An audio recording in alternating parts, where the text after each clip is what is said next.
Pandemi yang tidak terduga pada tahun ini sudah memaksakan kita semua untuk tetap di rumah saja selama hampir 1 tahun. Wow, lama juga ya. Kira-kira skill apa saja nih yang sudah kalian pelajari selama di rumah saja? Fakta menarik. Tahukah kalian bahwa ternyata pandemi seperti ini secara kebetulan terjadi setiap satu abad satu kali? Pada tahun 1720, di Prancis terdapat wabah besar yang disebut sebagai Great Plague of Marseille yang memakan kurang lebih 100.000 jiwa. Di abad berikutnya, yaitu tahun 1820, terdapat penyakit kolera di negara-negara Asia seperti Thailand, Indonesia, dan Filipina. Sahabat kemudian lagi, tahun 1920, terdapat sebuah pandemi yang disebut sebagai Spanish flu yang cukup mirip dengan pandemi sekarang ini dan konteksnya lebih dekat dengan kita. Di dalam video ini, kita akan membahas secara ringkas mengenai Spanish flu dan kemiripannya dengan COVID-19, dan apa yang kita bisa pelajari dari sejarah. Spanish flu pertama kali diketahui terjadi di dunia selama 2 tahun, yaitu dari tahun 1918 hingga 1920. Penyakit ini disebut sebagai Spanish flu bukan karena flu ini berasal dari Spanyol, tapi pada waktu itu, Spanyol adalah negara yang cukup terbuka karena negara mereka netral pada saat Perang Dunia I. Dan informasi tentang virus ini menyebar dari Spanyol hingga keluar. Asal-muasal virus ini masih diperdebatkan. Ada 3 dugaan. Menurut Frank McFarlane Burnett, seorang virologis Australia yang ahli dalam influenza, pandemi ini dimulai di Camp Funston dan Haskell County di Kansas, Amerika Serikat. Sementara, menurut North China Daily News, pandemi ini bermula di Swedia atau Rusia, lalu menyebar ke Tiongkok, Jepang, dan Asia Tenggara. Beberapa epidemiologis lain dari Amerika mengatakan bahwa virus ini dibawa oleh buruh Tiongkok dan Vietnam yang dipekerjakan oleh militer Inggris dan Prancis selama Perang Dunia I. Mereka dianggap terbiasa hidup berdekatan dengan hewan seperti burung dan babi. Hal ini dibantah karena flu dari Tiongkok dikatakan tidak menyebar dan tidak berbahaya, lalu virus dari Prancis atau India sifatnya hanya endemik.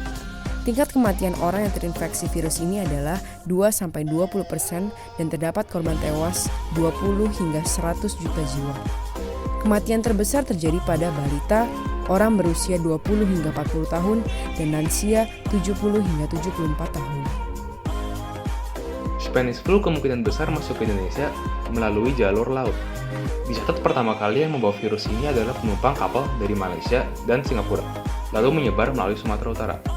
Menurut Jeffrey Lewis, peneliti sejarah wabah dari Universitas Indonesia, Pulau Jawa merupakan salah satu epicentrum wabah ini. Hal tersebut dikarenakan jumlah penduduk yang sangat padat pada saat itu, dan juga karena adanya pertentangan di mana para pengusaha tetap memaksa menggunakan kapal laut. Pada Juli 1918, virus ini mulai menyebar di kota-kota besar Jawa. Namun, orang-orang tidak sadar dan tidak mengira bahwa virus flu Spanyol begitu berbahaya. Mereka pada waktu itu lebih fokus kepada penyakit-penyakit menular lainnya, seperti kolera, pes, dan cacar. Di Indonesia, terjadi 2 gelombang dalam penyebaran virus ini. Gelombang pertama yaitu pada bulan Juli sampai September tahun 1918. Pada saat ini, yang terinfeksi kebanyakan berada di bagian barat Indonesia seperti di Sumatera, sedangkan di daerah timur seperti Sulawesi dan Maluku masih terbebas selama gelombang pertama. Lalu gelombang yang kedua pada bulan Oktober sampai Desember 1918, virus ini sudah menyebar dan mulai terlihat reaksinya di Jawa pada bulan Oktober, walaupun sebenarnya virus ini sudah menyebar dari bulan Juni. 1 bulan kemudian, virus ini sudah menyebar hingga Papua. Pemerintah, masyarakat, maupun dokter sudah frustasi akan virus ini karena memakan banyak korban jiwa. Bahkan di dalam sebuah rapat regional di Rembang, Dr. Degeler menyatakan bahwa tidak ada obat untuk penyakit ini. Hanya perbuatan baik manusia yang bisa menyembuhkan, yaitu pasrah. Hal yang lebih menyedihkan lagi adalah ada beberapa dokter yang memanfaatkan kesempatan ini untuk mendapatkan untung dari biaya pengobatan, yaitu Dr. Hoover dan Dr. Rademacher di Surabaya. Beberapa gejala dari penyakit Spanish flu adalah: yang pertama, penderita merasakan pilek berat, batuk kering, bersin-bersin, dan sakit kepala akut di awal. Kedua, Dalam beberapa hari, otot terasa sakit dan disusul demam tinggi. Gejala umum lainnya adalah mimisan, muntah-muntah, menggigil, diare, dan herpes. Yang ketiga, pada hari keempat atau kelima, virus telah menyebar hingga ke paru-paru. Yang keempat, dalam banyak kasus, gejala itu berkembang menjadi pneumonia. Bila penderita sudah sampai pada tahap ini, kecil kemungkinan bisa untuk bertahan hidup. Sebelum membahas dampaknya, kita harus melihat konteks daripada wabah ini. Pada masa terornya Spanish flu, wabah ini berlangsungan bersama dengan Perang Dunia I, sehingga tingkat kesejahteraan hidup masyarakat pada masa itu rendah. Artinya, mereka tidak memiliki fasilitas yang layak untuk menjaga kesehatan dirinya. Jadi, mereka rentan kena penyakit. Dengan demikian, total kematian yang dibawa oleh penyakit ini berkisaran 20 hingga 40 juta secara global. Dan Indonesia sendiri kehilangan 1,3 juta jiwa. Karena Spanish flu berlangsungan bersama dengan Perang Dunia I, ekonomi negara sangatlah terkuras. Bukan hanya untuk memfasilitasi warga negara sendiri, tetapi juga sekaligus mendanai biaya militer dan kerusakan yang terjadi selama perang. Nah, ini akan menjadi topik pembahasan kita sekarang. Pada bagian ini, kita akan lebih fokus terhadap dampak Spanish flu kepada ekonomi negara. Pertama, terjadinya labor shortage atau kekurangan tenaga kerja, sehingga upah buruh sebagian besar meningkat. Mungkin hal ini menjadi dampak yang baik bagi para buruh, namun pada faktanya tidak. Lagi-lagi, kita harus ingat bahwa populasi dunia saat itu masihlah sedikit, dan kebanyakan pemuda sedang berpartisipasi dalam perang. Maka, tenaga kerja manusia itu sedanglah terbatas, dan teknologi pun belum secanggih sekarang, sehingga banyak perusahaan harus berhenti beroperasi. Kedua, unemployment rate pada waktu itu juga sedang bergejolak-gejolaknya. Kehadiran Spanish flu mengacaukan supply-demand pasar yang tadinya imbang menjadi demand-nya menurun. Apabila demand-nya menurun, produktivitas atau pekerjaan seseorang dalam suatu perusahaan tidaklah banyak, sehingga terjadi efek lack of work, yang apabila kalian transaksikan, artinya adalah kekurangan kerjaan. Dengan demikian, perusahaan tidak memiliki alasan untuk menyimpan banyak karyawan. Ketiga, keberadaan social distancing membuat aliran perekonomian lambat, karena segala perusahaan tidak dapat bekerja semaksimal mungkin, khususnya perusahaan yang berbidang dalam kontakan fisik ataupun kerumunan sosial. Ditambah lagi, pada waktu itu belum adanya internet, dan itu akan sangat menyusahkan perusahaan untuk klien-klien baru dan untuk terus beroperasi. Dilihat-lihat, ternyata dampak dari Spanish flu sangat mirip dengan COVID-19 ya.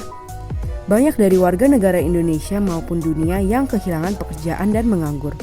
Dan social distancing lagi-lagi menghambat perekonomian negara.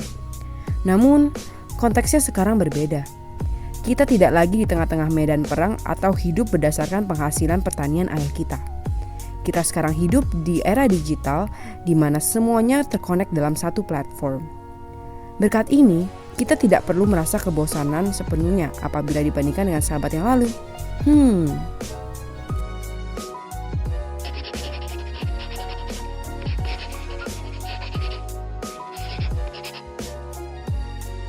Yang pertama, pemerintah Hindia Belanda menerbitkan 2 buku mengenai wabah flu Spanyol.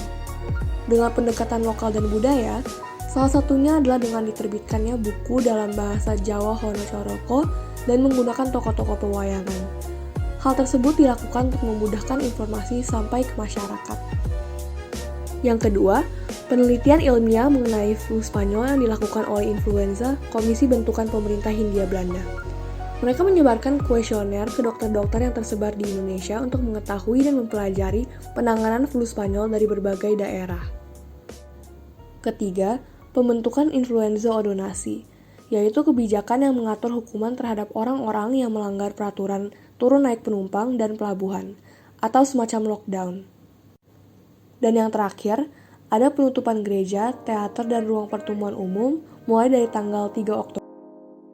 Wah, kalau kita lihat-lihat, beberapa solusi yang dilakukan pada waktu itu juga dilakukan pada masa sekarang ini. Namun, kok sekarang sepertinya belum berefek dan masih banyak orang yang berkeluaran tanpa mengikuti protokol yang ada ya? Padahal seabad yang lalu dikatakan bahwa social distancing dilaksanakan secara efektif. Ini adalah alasan-alasannya. 1. Indonesia menganut elemen gotong royong sebagai basis negara. Arti gotong royong sendiri adalah bersamaan. Nah, untuk tiba-tiba tradisi bersama Indonesia itu bubar, kita kesulitan beradaptasi karena dari dahulu kita melakukan segala sesuatu bersama-sama. Kita sering berkumpul bersama, baik itu untuk mengerjakan tugas ataupun ada meeting pekerjaan. Apalagi kumpul untuk makan bareng. Orang Indonesia paling suka dengan hal-hal seperti ini. Jadi tidak heran apabila hasrat warga negara Indonesia untuk terus keluar tidak pernah padam. 2. Masyarakat tidak sadar penuh akan konsekuensi dari pandemi ini apabila tidak mengikuti protokol. Maksudnya adalah, sebagian besar warga negara Indonesia belum pernah mengalami pandemi seperti ini dalam hidup mereka. Sehingga mereka belum pernah mengalami atau terbayang akan dampak daripada wabah ini. Dengan demikian, banyak yang menganggap remeh pandemi COVID-19 ini. 3. Kita percaya bahwa herd immunity akan terbentuk sendiri. Herd immunity adalah kondisi ketika sebagian besar orang dalam suatu kelompok telah memiliki kekebalan terhadap penyakit infeksi tertentu. Nah, biasanya herd immunity diraih dengan vaksin yang telah beredar. Namun, pada faktanya sekarang ini kita masih belum menemukan vaksin. Sehingga, salah satunya cara adalah mendapatkan herd immunity secara alamiah. Hal tersebut baru bisa tercapai jika tubuh kita sudah berada di tahap yang kebal terhadap virus, atau artinya kita sudah pernah terkena dan sembuh dari virus tersebut. Berarti akan ada banyak korban yang harus termakan selama pandemi ini. Oleh karena itu, tidaklah ideal untuk menjadikan herd immunity sebagai alasan pelindung untuk kita pergi. Kalau melihat sifat masyarakat sahabat yang lalu, bisa kita simpulkan bahwa masyarakat sekarang dan dulu cukup berkontradiksi. Hal ini bisa disebabkan salah satunya karena pengaruh globalisasi yang mengubah budaya bersosialisasi masyarakat sekarang ini. Masyarakat sahabat yang lalu lebih sadar akan konsekuensi pandemi dan lebih bisa melakukan social distancing karena mereka masih belum memiliki kebutuhan yang tinggi untuk bersosialisasi secara intim atau sering bertemu seperti masyarakat sekarang ini. Oke, jujur, kita semua sudah sering mendengar solusi-solusi yang dipaparkan di media dan solusi yang kami tawarkan kurang lebih juga mirip. Meskipun kedengarannya klise, mungkin kalian bisa mencoba untuk memikirkan ulang solusi ini dengan data-data yang sudah kami lampirkan dalam video ini. Dan biarkan itu meresap ke dalam pikiran kalian terlebih dahulu. Jadi, jangan di-skip dulu ya bagian ini. Solusinya adalah 1. Mengurangi bertemu dengan orang lain apabila tidak perlu. Yang kedua, melaksanakan protokol kesehatan secara tegas. Yang ketiga, mengingatkan dan membangun kesadaran orang lain untuk melakukan protokol. Keempat, rajin bersih-bersih. Kelima, menjaga kesehatan tubuh secara teratur melalui olahraga secara rutin dan tidak makan sembarangan. Ingat ya, vitamin juga perlu. Keenam, kita bisa membantu para pengusaha lokal dan para UMKM. Tidak perlu langsung ke tempatnya kok. Sekarang ini teknologi sudah canggih. Kita bisa belanja melalui online shop. Biarkan solusi-solusi ini meresap ya di pikiran kalian. Kita semua pasti gak suka harus dirumahkan dan digantungkan seperti ini. Cukup hati aja yang digantungkan, yang lain jangan lagi, hehehe. Semuanya pasti mau pandemi ini segera berlalu dan segera menjalankan aktivitas normal. Bagaimana caranya agar ini semua segera berlalu? Ya, menaati protokol dari pemerintah. Sejarah sudah membuktikan bahwa cara PSBB atau untuk tetap di rumah saja bisa berhasil menangani pandemi ini jika semua masyarakatnya solid dan kompak untuk taat pada pemerintah. Sekarang semuanya bergantung kepada diri kita masing-masing. Apakah kita menganggap bahwa nyawa orang lain sama pentingnya dengan hidup kita dan belajar dari sejarah? Atau keinginan diri untuk berkumpul dan melepas rindu lebih penting? Sebagai anak generasi Z yang notabene memiliki banyak akses untuk informasi dan hidup di zaman teknologi yang berkembang ini, seharusnya membuat kita semua dapat berpikir lebih cerdas dan bijaksana, bukan? Stay safe everyone. Jangan lupa pakai masker dan kalau bisa tetap di rumah saja ya.